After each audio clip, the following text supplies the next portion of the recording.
Sir ఇప్పుడు ఈ కూటమి ప్రభుత్వం వచ్చిన తర్వాత నుంచి కూడా కక్ష సాధింపు చర్యలకు పాల్పడుతుంది. ముఖ్యంగా ఇప్పుడు కృష్ణా జిల్లా వైసీపీ పార్టీ అధ్యక్షుడు పేరు నాని కుటుంబం దీన్ని ఎలా చూస్తారు?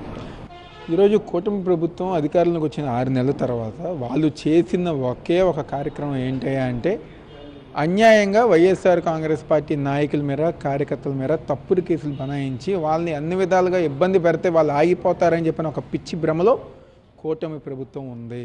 ఈరోజు కనుక మనం చూసుకుంటే అధికారంలోకి వచ్చే 6 నెలల్లో ఈరోజు ఎప్పుడో పాత కేసుల గురించి మమ్మల్ని కానివ్వండి, లేకపోతే అనేక మంది మా వైఎస్ఆర్ కాంగ్రెస్ పార్టీ ముఖ్య నాయకులను కానివ్వండి, ఈరోజు పెద్ద పెద్ద ఎంపీలని వాళ్ళ పిల్లల గారు కానివ్వండి, అందరిని గారు ఇబ్బంది పెడుతూ, అదేవిధంగా నిజంగా చాలా ఆశ్చర్యకరమైన విషయం ఏంటంటే మా కృష్ణా జిల్లా వైఎస్ఆర్ కాంగ్రెస్ పార్టీ అధ్యక్షులు పేరు నాని గారు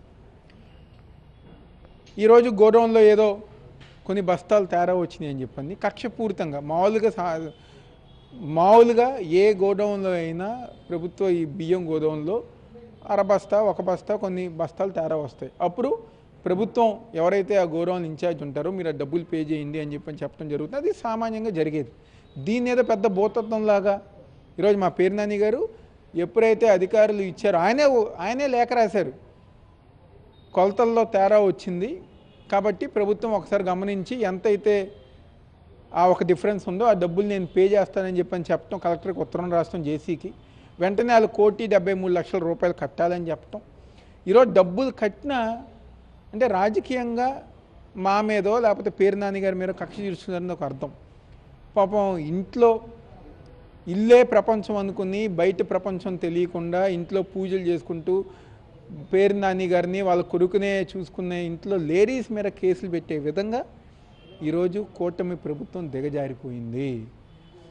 మహిళల్ని ఎప్పుడైతే ఈ విధంగా ఇబ్బంది పెడుతున్నారో అప్పుడే మీకు పతనం ప్రారంభమైందని చెప్పని కూటమి ప్రభుత్వ నాయకులు గుర్తుపెట్టుకోవాలని చెప్పి నేను ఒక సందర్భంగా చెప్పుకుంటున్నాను. ఈరోజు మీరు ఇలాంటి తప్పుడు కేసులు పెట్టి అబద్ధపు కేసులు పెట్టి ఏదో మమ్మల్ని ఏదో ఇబ్బంది పెడితే మేమేదో వెనకడుగు వేస్తామని చెప్పని మీరు భావిస్తున్నారేమో. ఈరోజు మీరు ఎన్ని కేసులు పెట్టినా ఎంత ఇది చేసినా మేవుగానే ఉండి అదేవిధంగా పేరు నాని గారు కానివ్వండి, ఈ రాష్ట్రంలో వైఎస్ఆర్ కాంగ్రెస్ పార్టీ జెండా మోసే ప్రతి ఒక్క నాయకుడు కార్యకర్త గారా జగన్మోహన్ రెడ్డి గారికి అండగా ఉంటారనే విషయం కూటమి ప్రభుత్వం నాయకులు తెలుసుకోవాలని చెప్పి సందర్భంగా చెప్తున్నాను.